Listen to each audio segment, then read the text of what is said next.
It's that recovery from any hurt, harm that we've ever experienced. That's what it's about, that recovery. We can't just fall and stay down. We have to enter into a state of recovery. That's what this thing is all about. We're supposed to have those dark moments. If we didn't have dark moments, how would we know that there's daylight? There's light. How would we distinguish the good moments from the down moments? How would we do it? Renaissance Shuni, all is well? And all is in divine order. Maybe all stand. Ooh, that universal energy is with me this morning. It's with me. Ooh, it's all over me. So just repeat after me. I can do that. I'm supposed to do that. I'm going to do that. Why not? Why not me? So let it be. Me. Shining. Like a light. Bright. I am a light. A divine light. So let me shine. Shine, shine, shine. You may be seated.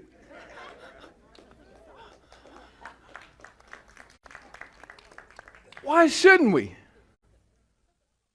Why not you? Huh? Who better? Nobody. Nobody better than you. Wouldn't you agree? You may have to dust yourself off, brush yourself off sometimes, but why not you? Why not right now? What if you made a pact with yourself that right now, I'm going to enter into a state of recovery and I'm not looking back? You did this week? Now follow the steps, one foot in front of the other, and keep going forward. We always make the commitment, but it's sticking to the commitment, right? What do you want to do? More money? Better job? Lose weight? Better relationship? What do you want? Why not now? Why not this moment be the launching pad for you to go higher? Why not? I always say, I don't see why not. Here we are this morning. 66 books in the Bible, right? Right? Pop quiz. How many books in the Bible? How many? For those who don't know, 66 books in the Bible. 66 books. Now, what if you're called by God to write the 67th book of the Bible?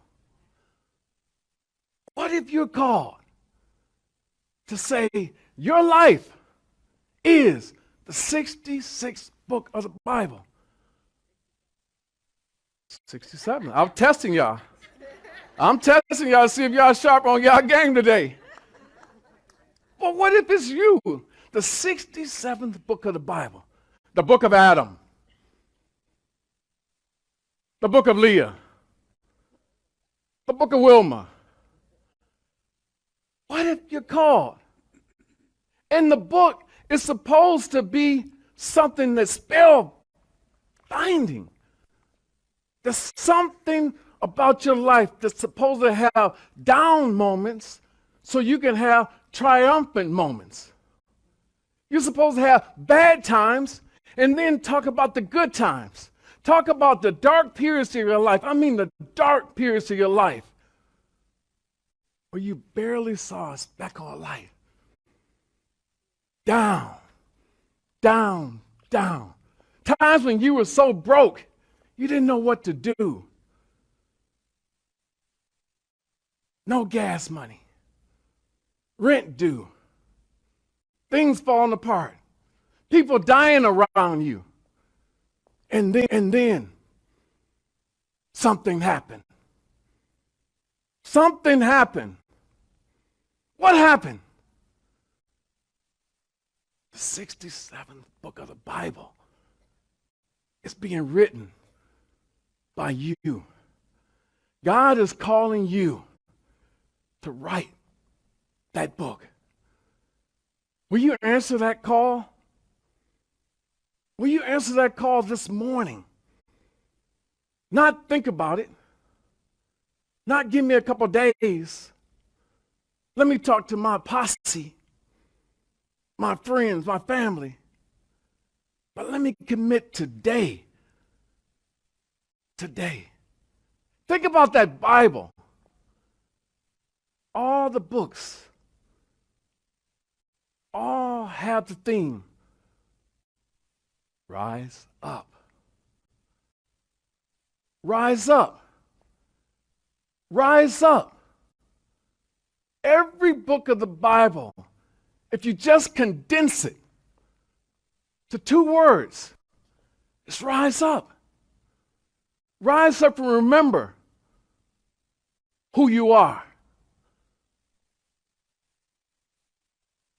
Rise up. That's all it is. The Bible is filled with stories of kings and queens, good kings, bad kings, kings that lost their way. Why are we talking about kings? Because you're over your kingdom. You are the king of your kingdom. And so you ever wonder why the Bible makes so many references to kings, kingships, and kingdoms? Because you are over your kingdom. The greatest kingdom that you oversee is the kingdom of your mind. Then it goes to the soul and then the body. You ever thought about that? So much power you have. Can somebody say power? I always like to hear audiences say power. I've got power. It was 4 o'clock in the morning the other day, and I'm doing some work. The TV is on. It's like a companion to me. I don't know what's really happening. But for some reason, Wheel of Fortune was on. You know, with Pat Stasiak and Vanna still able to turn the letters.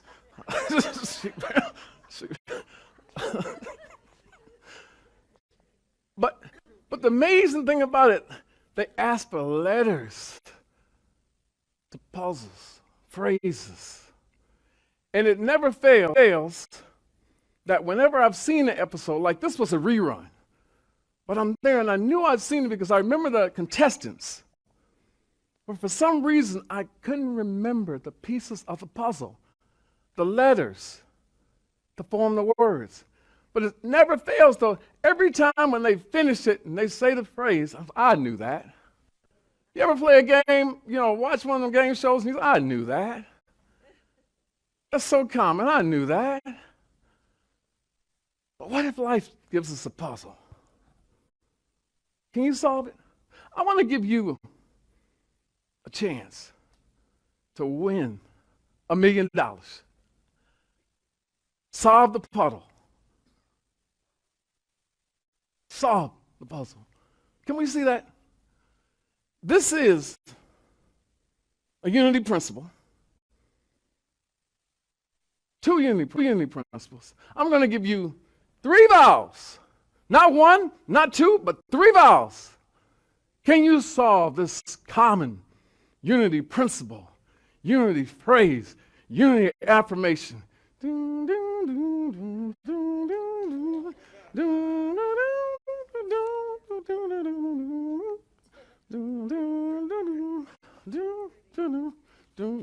Did anybody get it? What you got? I am one with God. Christ lives in me.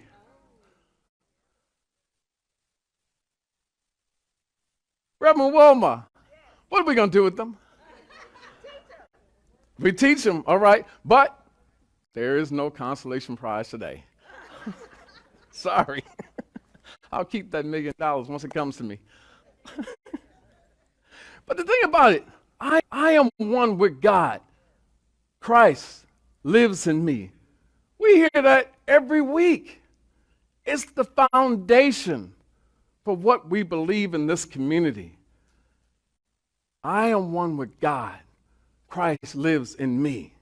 See, the thing about Jesus, he never forgot these affirmations, these principles, these truths. No matter what he experienced in the world, people, places, things, he never forgot. I am one with God. Christ lives in me. And so because of that focus, he had this unique ability to transcend all things, all people, all places. To focus on truth, to transcend the world. Focus on truth to transcend people. Focus on truth to transcend problems of the world. Transcend. The partner with power. And to transcend the thought process that led him to anything less than no weapon formed against me shall prosper. Can we say that? No weapon formed against me shall prosper. Now, I don't know the weapon that's formed against you that seems like it's pointing at you. Only you know that. Only you can take that into that sacred place on high. But once you raise yourself to that level, you have to be able to say, no weapon formed against me shall prosper. And it has to be the way that you live your life, the way that you take every step forward, all the things you see in your peripheral vision. No weapon formed against me shall prosper. No weapon formed against me shall prosper. It's a power. It's a state of being where I finally see clearly now what Jesus' ministry was all about. We've been toying with this question. What made Jesus so special? And we've been wondering it. Why did we put Jesus on a pedestal? And Reverend Wilma earlier said he's our brother, not our God. But why do we do that? Why? Why do we do that every time we put Buddha, Jesus, as extraordinary individuals? And every step of the way, Jesus is saying, these things that I do, you can do them and more. Yeah. But how? How come we don't believe that? How come we study religion, spirituality for a lifetime, and we never come to the conclusion that it's time for me to step over that proverbial wall, that line in the sand, in that sand, and say, this is it. This is me. This is my authentic self. I can do all things through the Christ that strengthens me. Because no weapon formed against me can prosper. And so it is that we go into that. And every time we move away from that power place, we ask ourselves, do you hear the voice? Do you hear the voice saying, get out of there. Get out of there. Get out of that thought. Get out of there. Get out of that state of mind. Get out of that feeling. Get out of that emotion. Get out of that situation. Get out of that sickness. Get out of that depression. Get out of that abusive relationship. Get out of that financial lack. You ever hear that voice? It's a tug of war. It's a constant tug of war between yourself and your mind. It's like that. And that's what I'm saying too. Stop. It's what we have to do with ourselves. Stop. She says it better than me. Stop. So let's just practice it the Leo way. 1, 2, 3. Stop.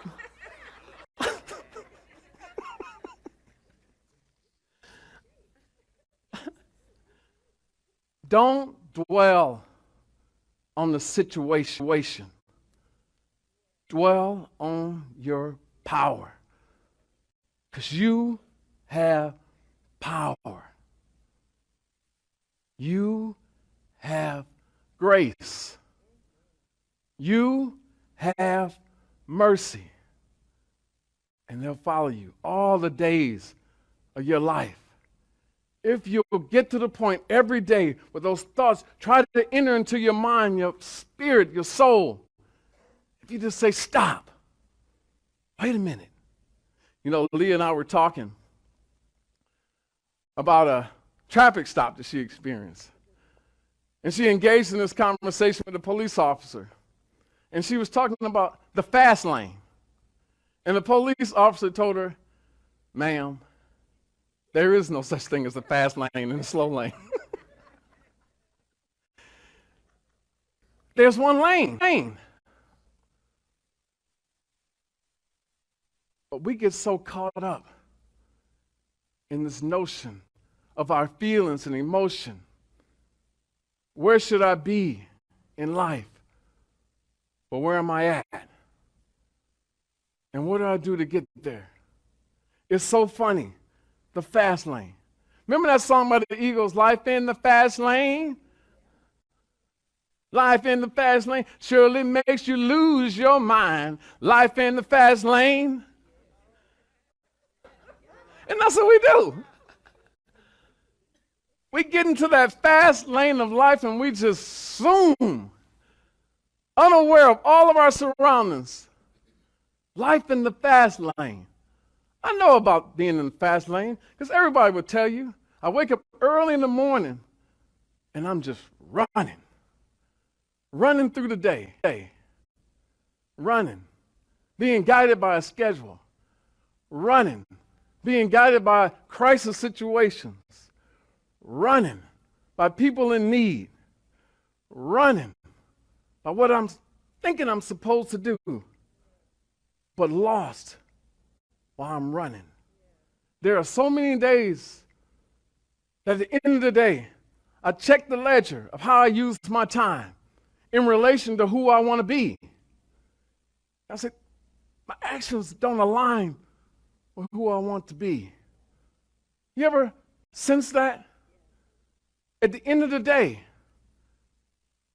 And so I have to stop and tell myself, get out that proverbial fast lane. There is no fast lane. There's one lane.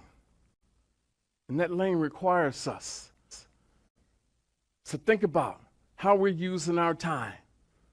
And so it requires us to move beyond our five senses. What we hear, what we see, what we feel, what we smell, what we taste. And move into another realm. And to make that connection. That's the connection. Are we going down the right street? Right lane, the right highway? That's the question. And so that's the only time we need to pull off and ask ourselves, are the priorities prioritized? Are the priorities prioritized? I told you I'm a fast lane person. And I remember a few years back, I'm traveling fast, going through every light. And then all of a sudden I got the call from my big sister Debbie, saying Lynn didn't make it. It's painful. But all of a sudden, everything that was on my agenda, my schedule, my docket for yesterday, lost its value. Lost its place among the priorities of my life. And I think that was the first time in over 38 years of working that I was off work for 2 years, or 2 weeks. Can't take 2 years off. I'm not that wealthy. I wish I was that wealthy. But Leah's playing the lottery, so we might just get there. But in that moment, I do remember going out to Belle Isle, December. It was cold, and I'm walking down the shore. No jacket on, just shirt and pants. Just totally mystified about how I had lost something so valuable to me. But I didn't understand the value at the time.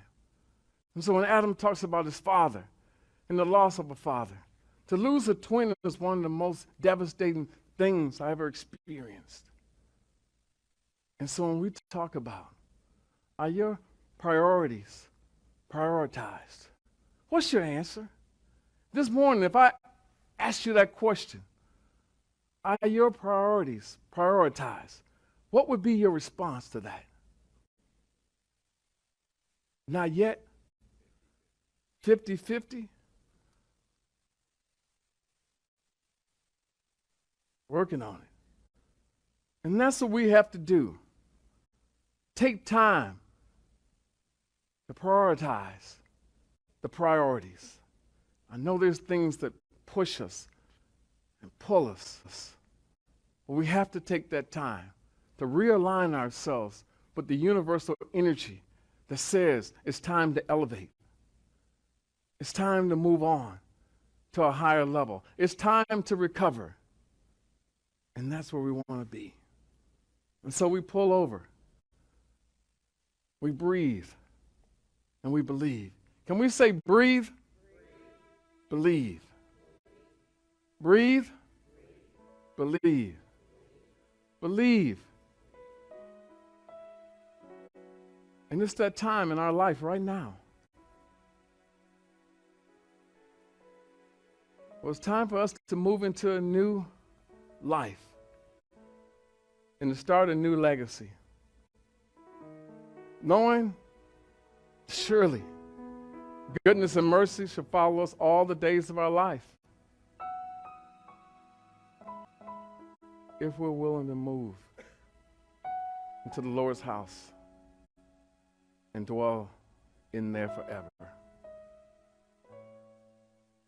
It's time to cast off some things. Put some things aside. Reshuffle the deck. Throw away some things. It's time for you to write that 62nd, 3rd, 4th, 5th, 6th chapter. To look at those chapters that precede you writing that 67th chapter. And know that we need to take another look at those previous chapters and realize there's some gems in there. There's some times when I was really down. I was out. I know about it all. I stand before you today and say, I've seen it all. Death, despair, devastation, bankruptcy. Seen it all. On the way to getting degrees, I saw a lot of E's. And those E's because I really didn't put forth the effort. I was smart enough. Aren't we all smart enough? How much effort did we give? What if we just decided, I'm going to move away all those things that really are not the priority and write the 67th chapter of the Bible. It's going to be my story. How I failed, but still had a future. How I got down, but how I got up. How I transcended defeat, devastation, into being in divine order. All things are always working for our good. That health issue that you have right now, it's supposed to be part of your legacy. How are you going to recover? No money in the bank? Times are tight? How are you going to access the resources, the abundance? The job that you hate, How is that search process going to end up? That wayward son, daughter, granddaughter, grandson, how you help realign their life.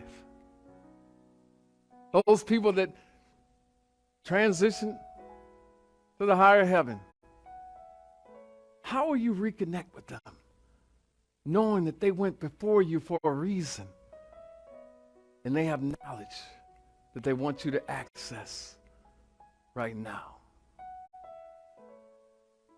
The 67th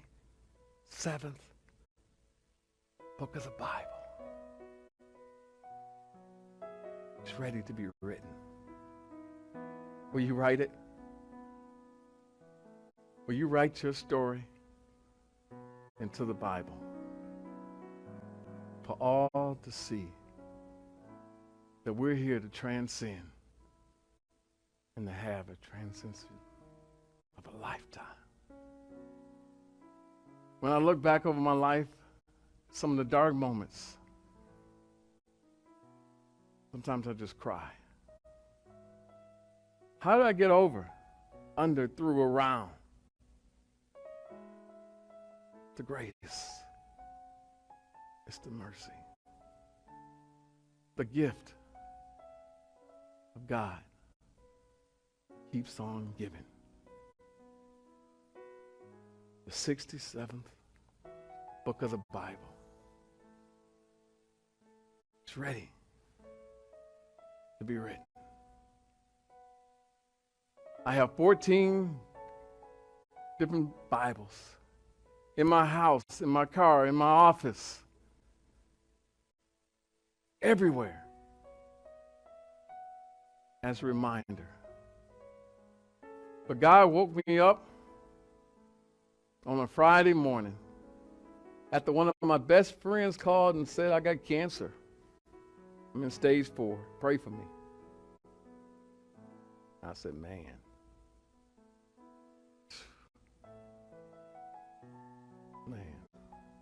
At that point, he expected me to be strong, to pull something out of my head, out of my mind, out of my spirit. What do you do when you don't know what to do? Isn't that one of the greatest questions that we ponder? What do you do when you don't know what to do? What do you do when you don't know which way to go? But the answer is always the same. We elevate. We elevate and believe that I can do all things through the Christ who strengthens me, and no weapon formed against me shall ever prosper. If you do that, life won't be a mystery, but you will have triumphant times. Michelle Obama said in her book, when they go low, you go high. And that's all I'm asking you to do. When life shows you low, you go higher and higher in consciousness. And know that when you do that, you're in the fast lane. You're in the fast lane to manifesting the life of your dreams.